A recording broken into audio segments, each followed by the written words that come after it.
হঠাৎ করেই দুটো ভাই চিৎকার করে উঠলো। আর কেন চিৎকার করলো বুঝতে পারলে? তোমরা কি কিছু দেখতে পাচ্ছ আর বুঝতে পারছো? ভালো করে একটু ভিডিওটা দেখো। হ্যাঁ, এটা তো বাড়ির ভেতরের ভিডিও। আর যখন রাস্তায় ছিল তখন ভাই দুটো বাইক নিয়ে যাচ্ছিল আর চিৎকার করে উঠলো। আর যেহেতু আমাদের বাড়িটা একদমই সামনে রাস্তার, তো আমরাই শুনতে পেয়ে দৌড়ে যাই আর কি। তো ততক্ষণে এই বাড়ির ভেতরে চলে এসছে। ও তো আর এক জায়গায় বসার পাত্র নয়, তোমরা সবাই বুঝতে পারছো। তো বাড়ির ভেতরে চলে এসছে আর ভাই দুটোও চলে এসেছিলো, অনেকক্ষণ সবাই ছিল।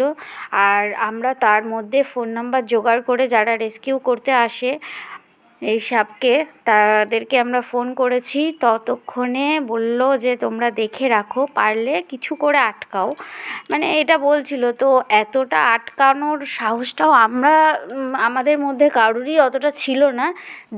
তারপরে তো পাশের বাড়ির আরেক দাদাভাই ছিল আর আমাদের বাড়ির লোক ছিল, তোমাদের দাদাভাই, দুজন মিলে এটাকে একটা কৌটো চাপা দিয়ে রেখেছিল এই ড্রেনটার মধ্যে। যেহেতু এটা একটা বাড়ির রেন পাইপের জল যায়, সেই জন্য শুকনো ভালো ড্রেন।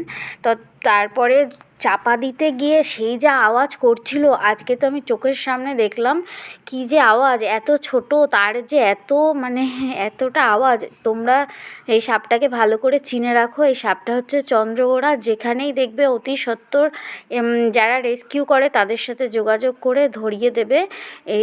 এই সাপটা কিন্তু খুব একটা ভালো নয়, সুবিধের নয়, বুঝতেই পারছো। আর আমার দিকে দিচ্ছে, দেখো আমি তো ভয়ে চলে গেছি।